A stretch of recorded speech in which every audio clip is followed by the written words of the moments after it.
Good morning, Dragon friends. I hope you guys are having a great week. Let's have our circle time. Good morning, good morning, good morning to you. Good morning, and how do you do? I hope that you guys all have a great day.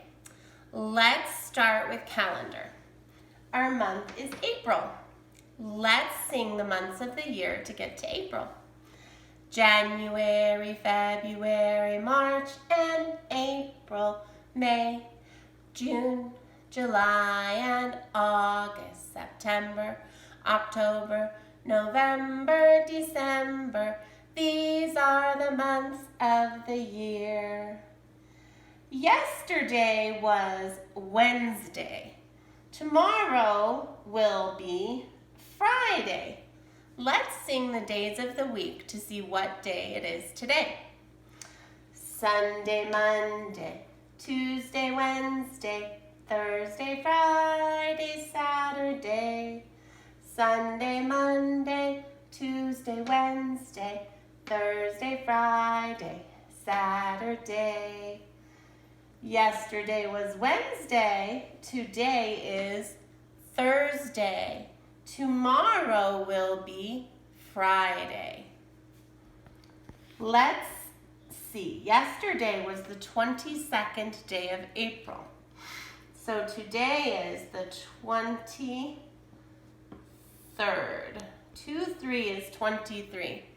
Let's count by ones to get to our date.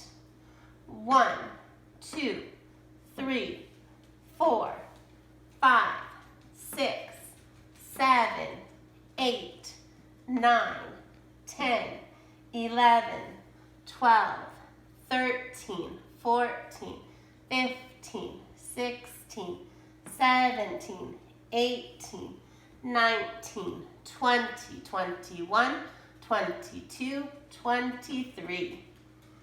Today is Thursday, April 23rd, 2020. Let's see, our number this week is 20. 20 is 20. Everyone say 20. Good job. Let's count to 100. We will start by counting by fives. 5, 10, 15, 20, 25, 30, 35, 40, 45, 50, 55, 60, 65, 70, 75, 80, 85, 90, 95, 100. Let's count by tens. 10, 20, 30, 40, 50, 60, 70, 80, 90, 100. Good counting, friends. Our shape this week is the trapezoid. Everyone say trapezoid. Good job. My dog wants to come over here. Come on, Trigger. Come on. He likes to be a preschool learner too. What's on your face? Okay, so our shape is trapezoid. Try to draw a trapezoid today or find a trapezoid. I know. Our letter this week is the letter W. And W says W, W, W. Every letter makes a sound. The W says W, W, W. Good job, friends. Let's sing the ABCs before we do our letter sounds. A, B, C, D, E, F, G, H, I, J, K, L, M, N, O, P, Q, R, S, T, U, V, W, X, Y, and Z. Now I know my ABCs. Next time, won't you sing with me? Good job, friends. Let's review our letter sounds. O, the letter O. Every letter makes a sound. The O says ah, ah, ah. K, the letter K. Every letter makes a sound. The K says k, k, k. G, the letter G. Every letter makes a sound. The G says g, g, g. C, the letter C. Every letter makes a sound. The C says k, k, k. E, the letter E. Every letter makes a sound. The E says eh, eh, eh. I, the letter I. Every letter makes a sound. The I says I, I, I. Good work, friends. So, for today's journal entry, our question is, what is your favorite holiday? Why? So, my favorite holiday, as you could guess from my picture, is Christmas. I love Christmas. There's a lot of reasons I love Christmas. I love the decorations. I love spending time with my family. I love buying gifts for people. So that's why Christmas is my favorite holiday. I hope that you can draw out your favorite holiday too. For our book today, we are going to read The Lorax. The Lorax is the title of our book. And the author of our book is Dr. Seuss. Dr. Seuss wrote the book and drew the pictures.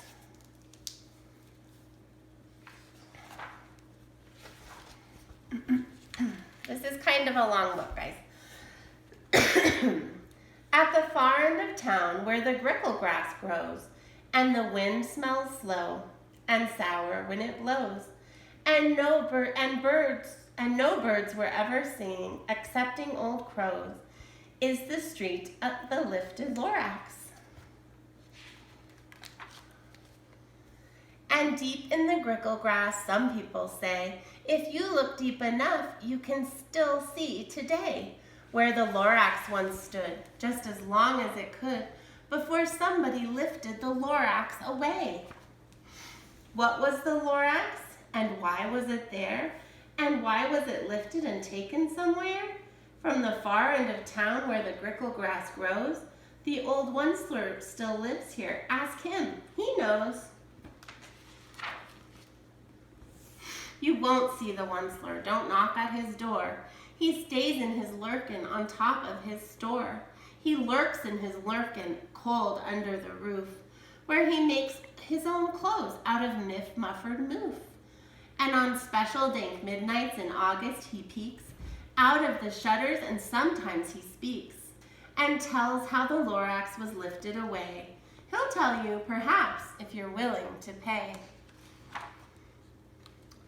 On the end of a rope he lets down a tin pail, and you have to toss in 15 cents and a nail, and the shell of a great-great-great-grandfather's snail.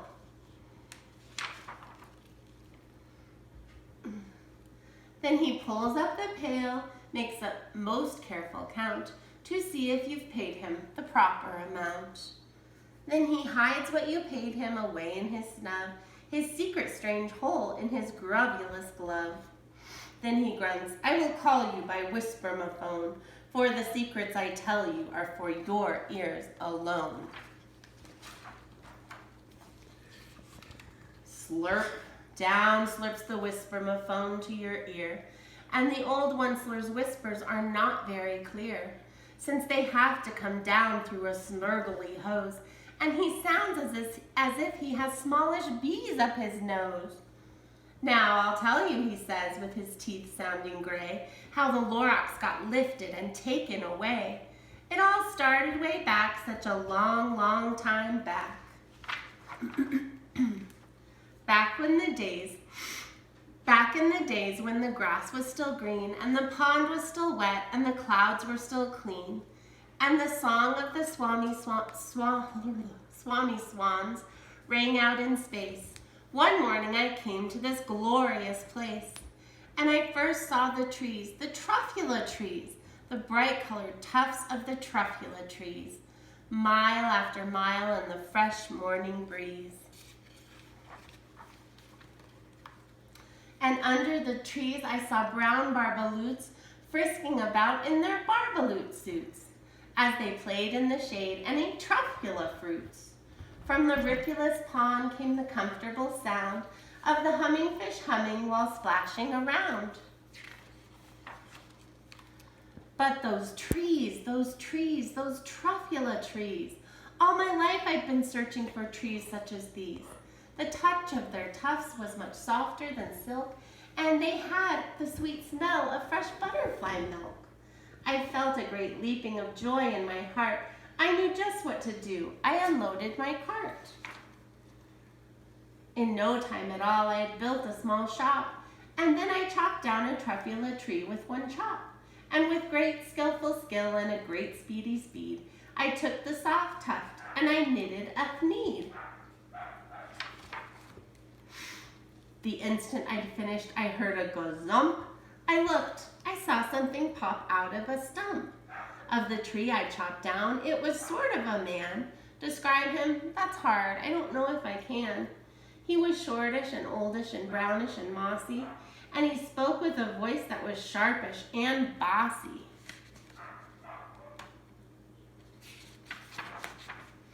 Mister, he said with a sawdusty sneeze, I'm the Lorax. I speak for the trees. I speak for the trees have no tongues. And I'm asking you, sir, at the top of my lungs. He was very upset as he shouted and puffed, what's that thing you've made out of my truffula tuft? Look, Lorax, I said, there's no cause for alarm. I chopped just one tree. I am doing no harm. I'm being quite useful. This thing is a thneed. It needs to find something that all people need. It's a shirt, it's a sock, it's a glove, it's a hat, but it has other uses, yes, far beyond that. You can use it for carpets, for pillows, for sheets, or curtains, or covers for bicycle seats. The Lorax said, sir, you are crazy with greed. There's no one on earth who would buy that fool thneed. But the very next minute I proved he was wrong, for just at that minute a chap came along, and he thought the thneed that I knitted was great. He happily bought it for $3.98. I laughed at the Lorax, you poor silly guy. You never can tell me what some people will buy.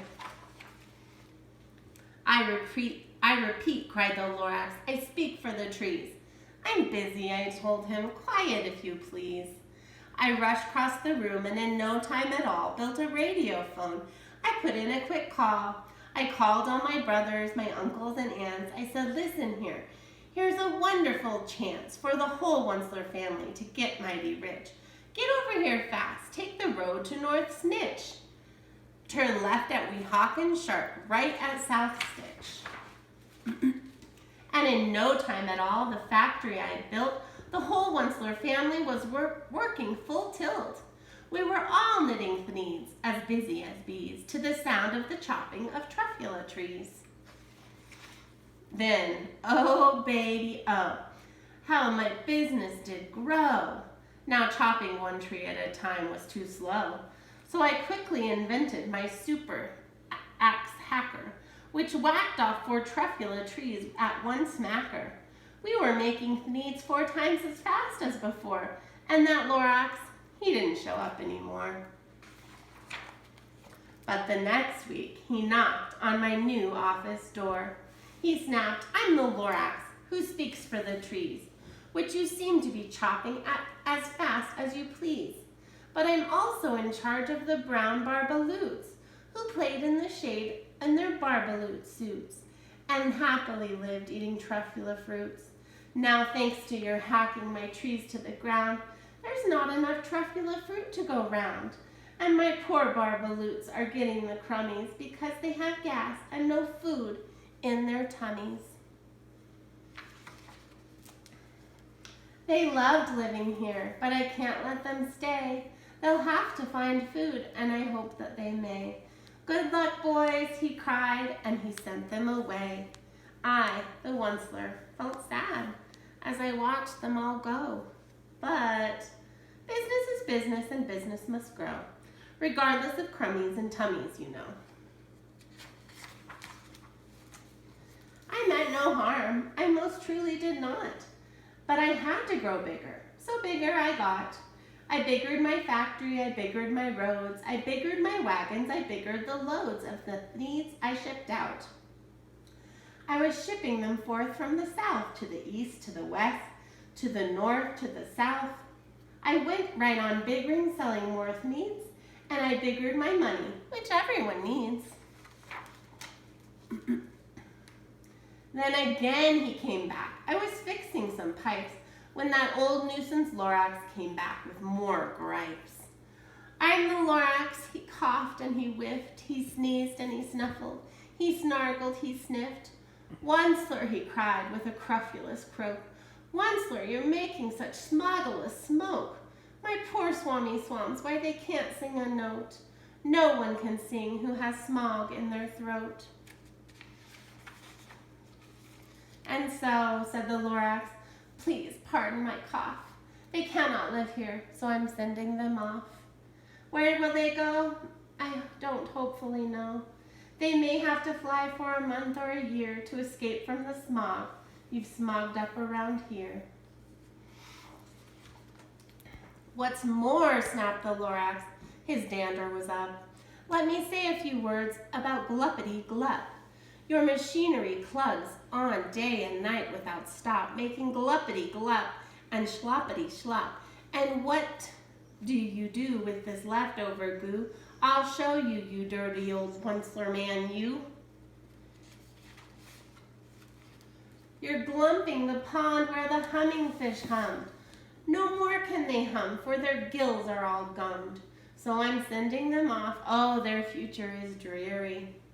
They'll walk on their fins and get woeful and weary, in search of some water that isn't so smeary.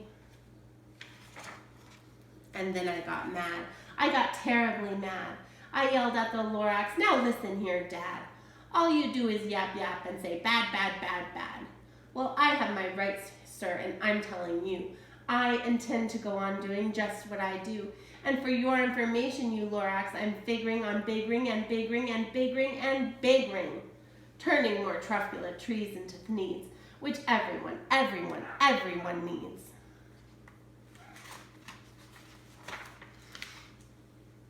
And that very moment we heard a loud whack. From outside the fields came a sickening smack of the axe on a tree. Then we heard the tree fall, the very last truffula tree of them all. No more trees, no more needs, no more work to be done. So in no time, my uncles, my aunts, everyone, all waved me goodbye. They jumped into my cars and drove away under the smoke-smuggered stars. Now all that was left neath the bad-smelling sky was a big, empty factory, the Lorax and I. The Lorax said nothing, just gave me a glance, just a very sad, sad backward glance, as he lifted himself by the seat of his pants. And I'll never forget the grim look on his face when he hoisted himself and took leave of the place, through a hole in the smog without leaving a trace. And all that the Lorax left here in this mess was a small pile of rocks with one word, unless. Whatever that meant, well, I just couldn't guess.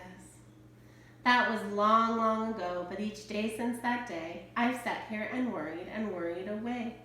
Through the years, while my buildings have fallen apart, I've worried about it with all of my heart. But now, says the Onceler, now that you're here, the word of the Lorax seems perfectly clear. Unless someone like you cares a whole awful lot, nothing's going to get better. It's not. So, catch, calls the Onceler. He lets something fall. It's a truffula seed. It's the last one of all. You're in charge of the last of the truffula seeds, and truffula trees are what everyone needs. Plant a new truffula, treat it with care, give it clean water, and feed it fresh air. Grow a forest, protect it from axes that hack. Then the Lorax and all of his friends may come back. I like that book. I hope you guys did too. And I will see you tomorrow. Bye, friends.